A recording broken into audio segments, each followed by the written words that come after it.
এখন আমি করব হলো চিলি চিকেন। হ্যাঁ, চিলি চিকেন করার জন্য আমার কি করতে হবে, আমি এই যে চিকেনগুলোকে এরকম চিকন চিকন লম্বা করে কেটে নিয়েছি, দেখেছো? এই যে কেটে আমি কি করেছি, ওই সেম প্রসেসে একটু আদা বাটা, তারপরে একটু মানে কাঁচামরিচ রসুন বাটা দিয়ে একটু গায়ের পানিটা শুকিয়ে রেখেছি। হ্যাঁ, এখন আমি রান্নায় চলে যাব।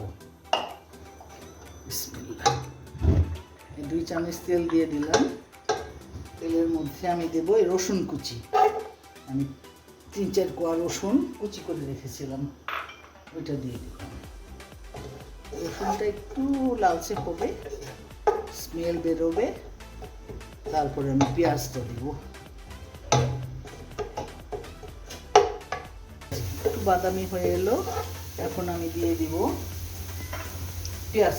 হ্যাঁ, এই যে পেঁয়াজ দেখো, ছোট পেঁয়াজ 2 টুকরো করে রেখেছি। একটু পেঁয়াজটা নরম হওয়ার জন্য আমি একটু লবণ দিয়ে দিচ্ছি।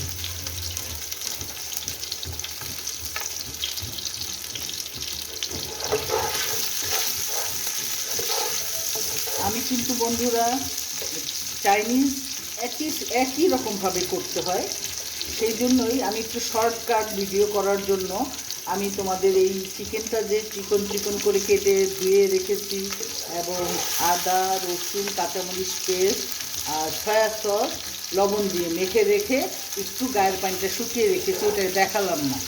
ওইটা তোমরা যারা জানো তারা বুঝে নিবা, যারা জানো না তারা চেষ্টা করবা। ইনশাল্লাহ গায়ের পানিটা শুকানো পর্যন্ত একটু ওয়েট করবা, পরে রান্নায় ফিনিশিং রান্না হলো এইটা। কারণ ভিডিও বড় হয়ে গেলে সমস্যা হয়, একই প্রসেসেই করি, যার জন্যই আমি ভিডিওটা বড় না করার জন্য এটা করলাম। এই যে দেখো ক্যাপসিকাম কেটে রেখেছি, এই যে একটু চিকন চিকন করে লাল ক্যাপসিকাম দিচ্ছি। বিসমিল্লাহ, এটা দিয়ে দিলাম।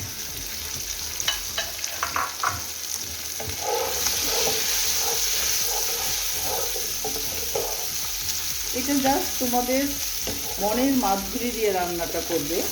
আমি এখানে দেখো চিকেনের মধ্যে শুধু লাল ক্যাপসিকামটা দিয়েছি, যেহেতু চিকেনটা সাদা, পেঁয়াজটা সাদা, লাল ক্যাপসিকামটা দেখতে ভালো লাগবে তাই অন্য কালারটা দেইনি।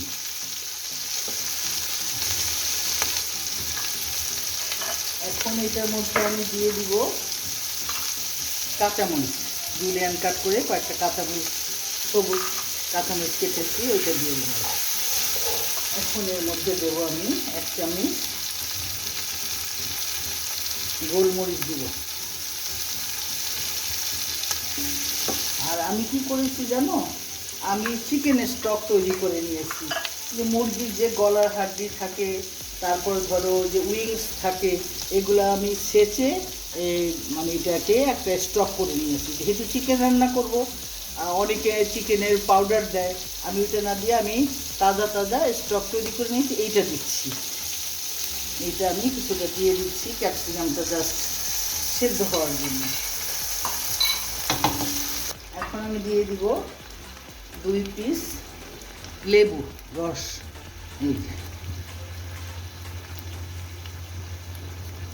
এই গোল লেবুগুলোর এত সুন্দর স্মেল, খুব ভালো লাগে, এই জন্য এই তাজা তাজা লেবু রসটা আমি দিয়ে দিলাম। রান্নাটা হতে হতে আমি এই চিকেন স্টক দিয়ে আমি একটু সস তৈরি করে নিচ্ছি। এখানে দেব আমি কর্নফ্লাওয়ার 2 টেবিল চামচ, তারপর দেব 1 চামচ ছোট চামচ চিনি, তারপরে দেব ওস্টার সস,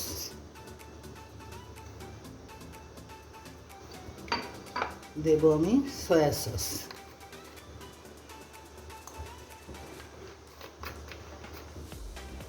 দেব আমি সাদা সিরকা। ব্যাস, তোমরা করে দেখো, করতে করতে তোমাদের হাত এসে যখন যাবে, তোমরা নিজের মনের মাধুরী দিয়ে, যে ঝাল খাও একটু ঝাল বেশি দিবে, একটু চিলি ফ্লেক্স দিবে, কাঁচামরিচের ফ্লেভার পছন্দ করলে কাঁচামরিচটা বেশি করে দেবে, আর যে মানে মনে করো ঝাল বেশি পছন্দ করো না, একটু চিনি দিয়ে দেবে। হ্যাঁ, চিনি দিলে একটু সুইট অ্যান্ড সাওয়ার একটা ভাব আসে। আমি এখানে একটু চিলি ফ্লেক্স দিচ্ছি, অল্প, বেশি না। এই যে 1 চামচ দিয়ে দিলাম। এই যে আমার সসটা তৈরি হয়ে গেল। এখন আমি দেখব যে ক্যাপসিকামটা হলো কি না। ক্যাপসিকাম হলে আমি এটা দিয়ে চিকেনটা দিয়ে দিব, ঠিক আছে? তো চিকেনগুলো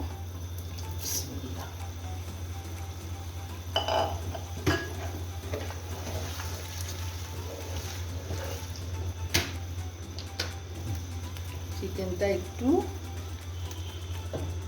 হালকা আর একটু সিদ্ধ হবে, একটু ঢেকে দিচ্ছি। হ্যাঁ, শীতকাল যেহেতু এই পেঁয়াজের পাতাটা পাওয়া যায়, এইটা আমি দিয়ে দিচ্ছি। হ্যাঁ, দেখতে সুন্দর লাগবে আর পেঁয়াজের পাতাটা খেতেও ভালো লাগে। ক্যাপসিকাম যেহেতু লাল, পেঁয়াজ পাতাটা দিলাম যাতে লাল সবুজ আমাদের বাংলাদেশের পতাকা হয়ে গেল। এই দেখো, এখন আমি সসটা দিয়ে দেব। হ্যাঁ, মাংস হয়ে গেছে, এখন আমি এই সসটা দিয়ে দিচ্ছি। তোমরা দেখেছো সসটা কীভাবে করেছি। সসটা দিলেই আমার রান্নাটা শেষ হয়ে যাবে, তারপরে আমি পরিবেশন করে দেখাবো। Perfectly all right. এখন জাস্ট একটু ঝোলটা কমাবো, একটু বেশি ঝোলটা মনে হচ্ছে তো একটু ঝোলটা কমাবো। গরম চুলার উপরে রেখে দেই আর পরিবেশনের জন্য আমি তোমাদের দেখাচ্ছি পরিবেশন করে। ওকে, এই যে হয়ে গেছে আমার চিলি চিকেন, হয়ে গেল আমার চিলি চিকেন। এখন ফ্রাইড রাইস করে খেয়ে ফেলবো, খুব ভালো লাগে। থ্যাংক ইউ বন্ধুরা, আল্লাহ হাফেজ।